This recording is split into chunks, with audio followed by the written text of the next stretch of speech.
తెరిపించే విషయం ఇది. నేను నిన్న ఈనాడు పేపర్లో రాస్తే ఐటమ్స్ చూసిన నాకు నిజంగా ఆశ్చర్యం అనిపించింది. ఒక మనిషిని ఏ రకంగా ఇరికిచ్చాలని తాపత్రయపడతా ఉన్నాను.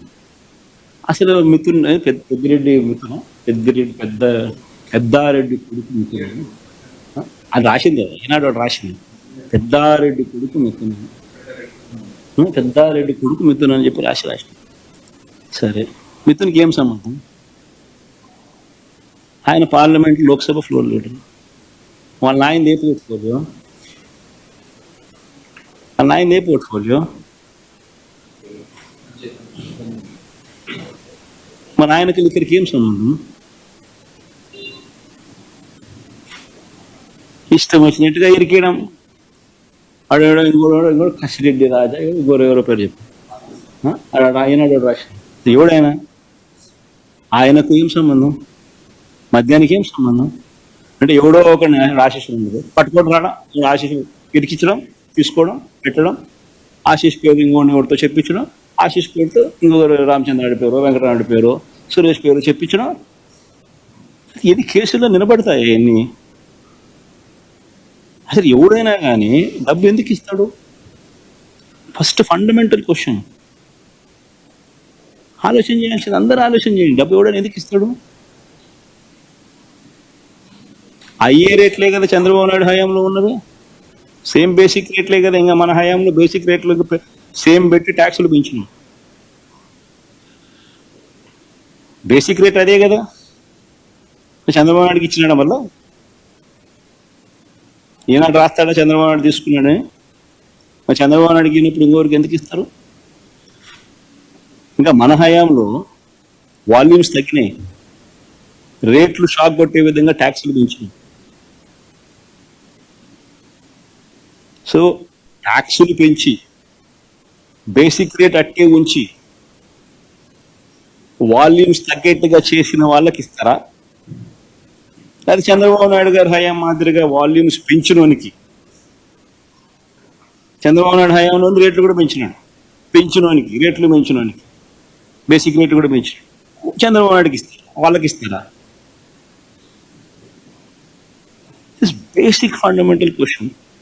2,73,000 కోట్లు బటన్ నొక్కి లంచాలు లేకుండా వివక్ష లేకుండా డిస్పర్స్ చేసిన ప్రభుత్వం వైఎస్ఆర్సీపీ. అంత గొప్పగా మా ప్రభుత్వం గురించి చెప్తాం. చంద్రబాబు నాయుడు ఎందుకు చేయలేకపోతా ఉన్నాడు? ఎందుకు బటన్ నొక్కలేకపోతా ఉన్నాడు? ఎందుకంటే బటన్ నొక్కితే ఏం రాదు కాబట్టి. అందుకే నేను బటన్ నొక్కలేకపోతున్నాను. డబ్బు మీద వ్యామోహం లేదు కాబట్టి, పేరు మీద కాంక్ష ఉంది కాబట్టి, చరిత్రలో నిలబడిపోవాలన్న తపన ఉంది కాబట్టి, ప్రతి ఇంట్లో నా ఫోటో ఉండాలన్న ఆరాటం ఉంది కాబట్టి 2,73,000 కోట్ల రూపాయలు బటన్ నొక్కిన డీబీటీ. లంచం లేని పాలన ఎక్కడైనా జరిగింది అంటే వైఎస్ఆర్సీపీ ప్రభుత్వ హయాంలో అని చెప్పి గర్వంగా గొప్పగా కూడా చెప్పగలుగుతాం.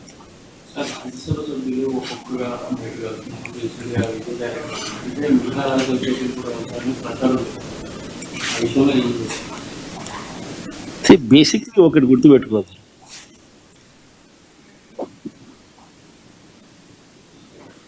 పదకొండు మంది మాకు రాజ్యసభ సభ్యులు ఉన్నారు. పోయిన వాళ్ళు ఎంత? 3 పోయినారు. సాయిరెడ్డితో కలుపుకుంటూ 4 బేసిక్లీ పోయే ప్రతి ఒక్కరికి కూడా నేను ఒకటే మాటే చెప్తా. రాజకీయాలలో ఉన్నప్పుడు క్యారెక్టర్ ఉన్నాను, క్రెడిబిలిటీ అనే పదానికి అర్థం తీసుకున్నాను. రాజకీయాలలో ఉన్నప్పుడు కాలర్ ఎగరేసుకొని చెప్పాలి, ఫలానోడు మా నాయకుడు అని. అది ముఖ్యమంత్రి అయినా సరే,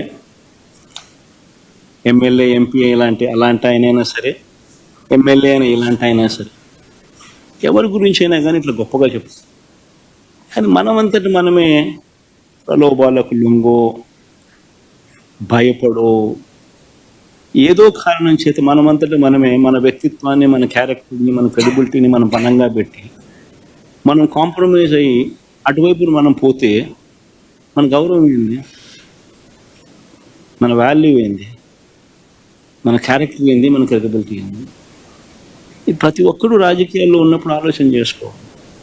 ఈ కష్టం అనేది ఎల్లకాలం ఉండదు.